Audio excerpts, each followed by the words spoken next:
I'm a recovering anti-Semite.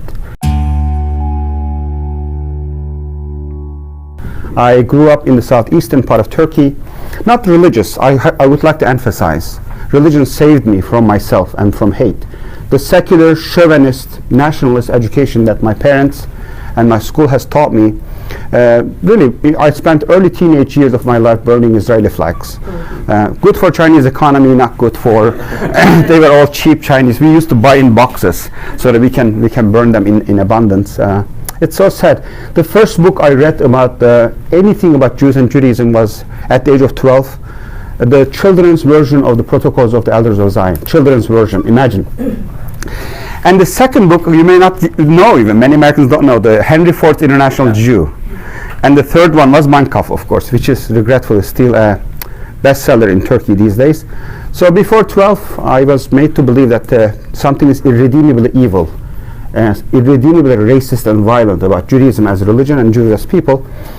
But as we Muslims say, Baruch Hashem, I am trying to use my personal recovery as a source of information and recovery for my community, or for anybody who's suffering for any form of hate, any form of prejudice.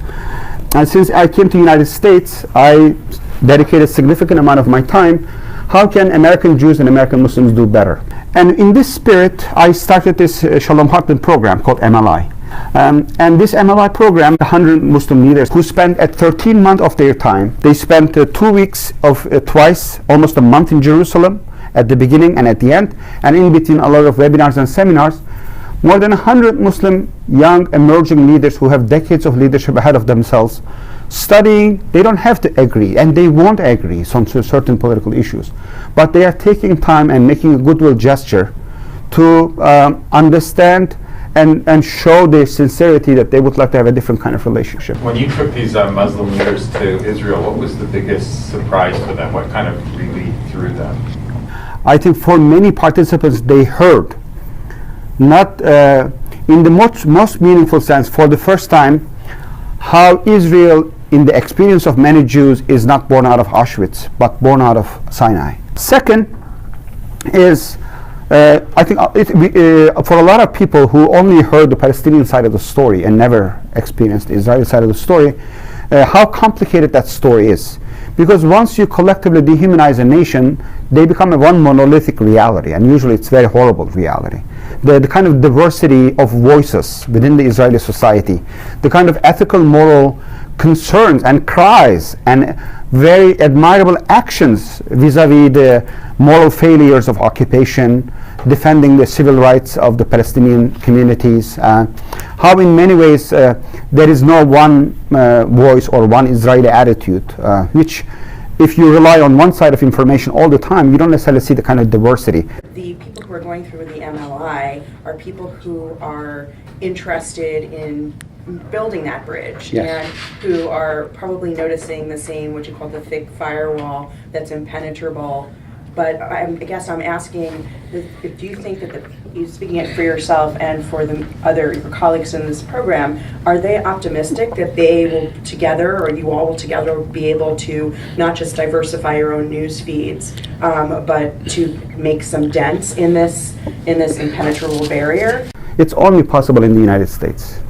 There are things which are possible in America between Jews and Muslims are not possible anywhere else. It's not possible in the Middle East. But here, still, things are, relatively speaking, in better shape because of America, thankfully. This beautiful, to me, it's the real promised land, if you can make it work. And ironically, the kind of political atmosphere is helping. Our unique president is uniting us in the way he doesn't never intend to. There are honorable people in this country. There are people who would like to kind of foster this dialogue and come to some common understanding. And yet you have a White House that is still strongly supporting a ban on the Muslim community. How do those two things intersect? You know, one of the lowest moments of my life is the Muslim ban, because it happened on the Holocaust Remembrance Day. There were many ships of Jewish immigrants. We turned them back to Auschwitz, and that day was supposed to be asking forgiveness for the shame that we have committed ourselves. It's like on that day, we committed something similar, that returning Syrian refugees back to. And I'm very much involved in my community for refugee settlement, mostly from Syria. And we were expecting many, many refugees. They were stopped in many different airports in the Middle East, mostly from Istanbul, Lebanon, and Jordan. It sucks to be Muslim, to answer your question. And it's a very painful reality. But there is nothing other than increasing the kind of bridge building efforts like MLI and others. There is nothing anybody can do. You're saying this is one of the low points in the history of Islam? Right? Absolutely. Not only low points, David, this is where we are experiencing our dark age. We here in Southern California are at the center of a lot of very complicated, campus things with the BDS movement at UCLA. What do you think the real relationships are like between Jews and Muslims, young people on campus? Yes, BDS is a reality, and it's unfortunately coming from the deterioration of the Israeli-Palestinian conflict. Like to your question, if things improve in the Middle East, it will.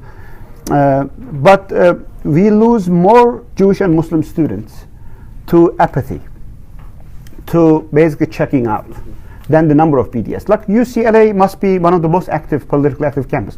How many do you think students are hardcore BDS activists? Do you know? No, you think that? 1/2 of 1%. Yeah, not many. No, call me a number. I guarantee not more than a few dozens.